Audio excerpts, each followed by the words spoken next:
पढ़ने के लिए भेजे। एक साल में 1000 बच्चे जाते हैं। मैं दावे के साथ कहता हूं कि 5 साल के बाद घुमंतु जातियों की वो दिशा हो जाएगी जो आप लोग सोच नहीं पाओगे।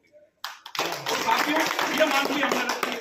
हमने कहा कि ये प्राइवेट जो उद्योगी सेक्टर है, जो बड़े बड़े जो इंडस्ट्रियल है, जो सरकार नीति बनाती है, इसके अंदर विशेष तौर से डीएनटी समाज के आपकी एक बड़ी फैक्ट्री है, तो आपका एक परफॉर्मा होगा कि 10 लोगों को, डीएनटी समाज के लोगों को आप प्राइवेट सेक्टर की, चाहे हॉस्पिटल हो, चाहे प्राइवेट स्कूल हो, चाहे प्राइवेट कितनी बड़ी फैक्ट्री हो, चाहे शुगर मिल हो, चाहे कौन सा ही मिल हो, उसके अंदर आप 10 हमारे डीएनटी समाज के लोगों को लोगे, तो उस मिल के पास जो भी घुमंतु जाति के लोग होंगे, अभी आपका ये धागा मिल बंद हो गया, जब आज ये धागा मिल चालू होता तो आप सब चक्कर काटते फिरते कि मेरा भी पढ़ा लिखा लड़का है जिसको धागा मिल में लगा दो। अब ये हुडा माइंस और ये आगूसा माइंस चल रहा है।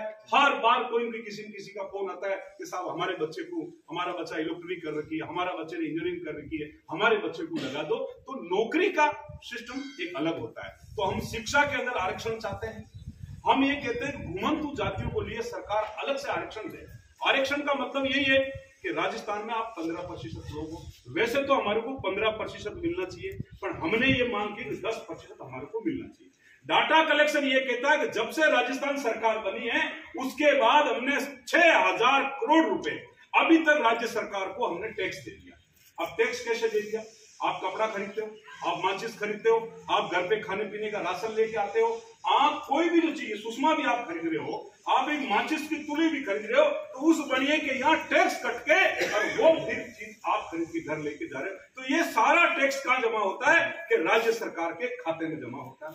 तो भाई हमने 6000 करोड़ रुपए अभी तक राज्य सरकार को हमने टैक्स दे दिया, मगर उसका 2% पैसा भी तुम्हारी बस्तियों में खर्च नहीं हुआ। एक बाप के 4 बेटे होते हैं, छोटा बेटा ज्यादा रख ले पर दूसरा भी तो हिस्सा मानते हैं ना। तो इस देश में हम भी लोग के हमारे वोट से भी तो राज बनता है, तो भाई हमारा तो हिस्सा हमें मिलना चाहिए ना। तो इस कारण जो हमारे पढ़े लिखे लोग हैं, जो लाल सिंह की जो हमारे बीच में है, वो एक बहुत बड़ा प्राइवेट सेक्टर में वो नेशनल हेड रहा है, यानी 5-5 राज्य उसके नीचे रहे, 25-25 कलेक्टर उस आदमी के नीचे रहे। वो बहुत पढ़ा लिखा आदमी, ब्रांड आदमी है। तो उसने भारत की सरकारों को, प्राइवेट सेक्टर से जब भारत सरकार जब लोन लेती है ना, तो ऐसे प्रोजेक्ट किसने बनाए हैं? कि लाल सिंह को बनाया। तो लाल सिंह बहुत पढ़ा लिखा व्यक्ति है, इस कारण हमने उसको बहुत परख के, सोच समझ के हम लाल सिंह जी के साथ लगे हैं कि ये आदमी कहीं न कहीं समाज को धोखा नहीं देगा और ये आदमी समाज को कहीं न कहीं आगे लेके जाएगा। भाई एक आदमी को मानना पड़ेगा। आज यहाँ हम 10 लोग भाषण दे रहे हैं, अब हम कहते हैं भाई मेरे को कुर्सी चाहिए, वकील साहब को चाहिए, मेरे को चाहिए, भाई त्याग तो करना पड़ेगा। तो हमने तो अगले कई सालों से संघर्ष किया, वो त्याग हमने लाल सिंह जी के लिए कर दिया कि भाई जैसे तुम करोगे हम आपके साथ हैं। और दूसरी बात है, बहुत सारे लोग ये कह रहे हैं भाई बालरई में क्यों कर रहे हो?